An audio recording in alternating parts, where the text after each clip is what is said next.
मराठी सक्तीच्या निर्णयाचं स्वागत होतंय का की यावरून वाद निर्माण होतोय? प्रवाशांना खरंच याचा फायदा होणार आहे की किंवा काय? स्वतः रिक्षा टॅक्सी चालक या निर्णयाकडे कसं पाहतायत पाहूयात पुढारी न्यूजचा हा ऑन द फील्ड रिपोर्ट. वाटतंय मराठीत यायलाच पाहिजे. महाराष्ट्रात राहतो तर थोडंफार तर मराठी यायला पाहिजे. बद्दल मराठी माणसाला बोलायला आलं पाहिजे ना. आपण महाराष्ट्रामध्ये राहतो म्हणजे मराठी नाही येणार बोलायला कसं वाटणार ते. तुम्ही किती वर्षापासून रिक्षा चालवता इकडे? मी आता मला 5-6 वर्ष आले मी रिक्षा चालवते, पण आपलं सगळ्यांसोबत मराठीत बोलतो आपण. आम्ही हिंदी वाढता करत नाही लवकर.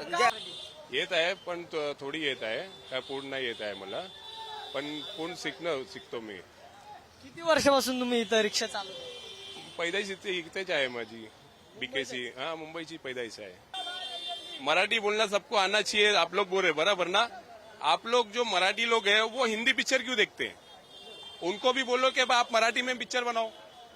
ये जो सलमान खान, शाहरुख खान, ये जो इतने फेमस एक्टर्स है, इनको बोलो कि आप हिंदी पिक्चर बनाओ, मराठी पिक्चर बनाओ, हिंदी में मत बोलो. आप खाली ये जोर जबरदस्ती खाली रिक्शा वालों पे ही है और टॅक्सी वालों पे ही है.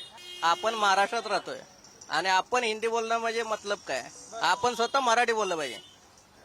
आपल्याकडून सुरुवात केली तर समोरूनही मराठी शिकणार.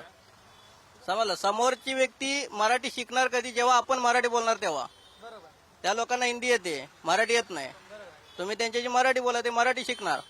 माझी वय आहे 38-39 आहे, ह्यांची वय आहे 54 आहे. ह्यांच्याकडे टाइम आहे का परत मराठी जाऊन शिकवायला? ते सांगा. सरकारचं म्हणणं आहे की बेसिक तरी यावं. बेसिक हा शब्द. बेसिक बोलते.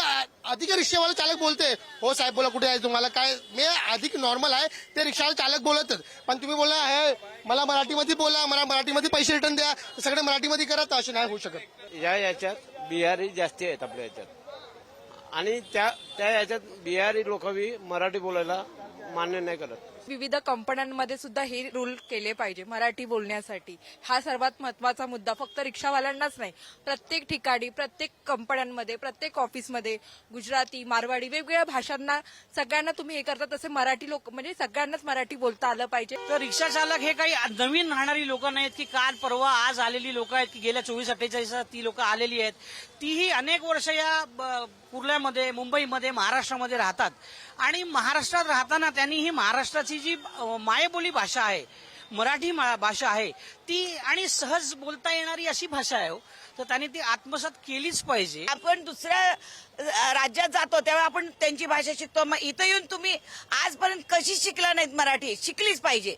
तर ह्या महाराष्ट्रात राहतात तर त्यांना मराठी आलं पाहिजे.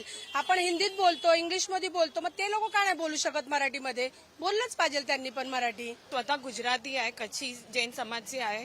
माझं पुरं सर्कल, फ्रेंड सर्कल मराठीच आहे. गुजराती आहात? हो. होऊन जाऊ द्या एकदा. जय महाराष्ट्र. जय महाराष्ट्र. तर काय म्हणणं तुमचं? माझं म्हणणं असं आहे की माझं बॉर्न अँड ब्रॉटअप मुंबईलाच आहे, आणि जे आपण धंदे करतात, जे सरकार आहे आपला बीएमसीचा बोला, कुठे पण आपण जातात तो मराठीच कंपल्सरी. मराठी यायलाच पाहिजे. मग आता नाही मराठी, बाकी आपण समजताय. काय वाटतं मग मराठी शिकणार? सीखणार. हाँ. किती दिवसात? अभी सीखने के लिए अपने पास टाइम नहीं है ना दोस्त, फिर भी सीखेंगे अपन.